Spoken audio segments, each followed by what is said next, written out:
Well, there is growing momentum around Kamala Harris. This is something we've been looking at all week. This is her 2024 presidential campaign bid. It's changed the rules of engagement for Trump, and a lot of this has to do with her presence on social media, whether that's been intentional or not. Joining me now is Syracuse University professor Jennifer Stromer-Galley, who's been researching the impact of social media on US elections. This is so fascinating to me, Jennifer, because Kamala Harris, I think, unintentionally has been able to harness social media in a way that Joe Biden just couldn't. And I think, first and foremost, it's just got to be in large part down to their ages, right?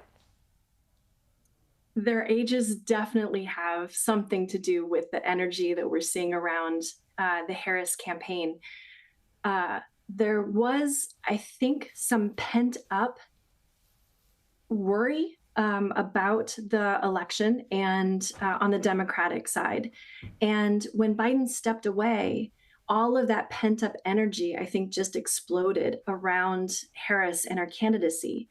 And, we saw that some right-wing or conservative attacks on Harris when she was a candidate in 2020 and when she was also vice president have been turned and actually co-opted in ways that show that she is not weird or, kind of a lightweight, but rather that she's fun, that she's got an exuberant laugh, that she can say things in an easy way that people really resonate with. And so that's sort of taken off on social media. And it's been really remarkable to watch this week and last week. Yeah, I have not seen a campaign where there's been such disparity when it comes to age demographics of voters and how they're responding, but also mainstream media and social media and what's happening on both of those platforms. It is quite extraordinary to see. I think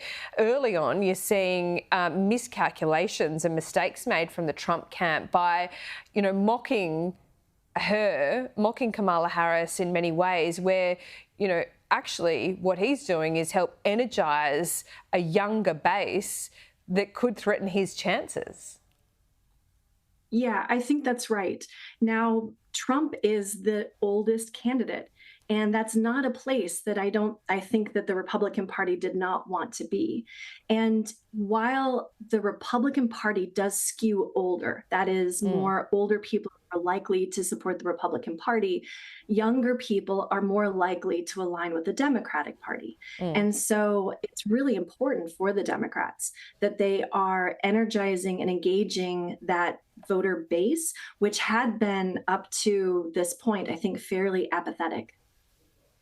Yeah, right. So that said, there are dangers with the Kamala campaign that is going to be so far has heavily focused on young women and women more broadly college educated.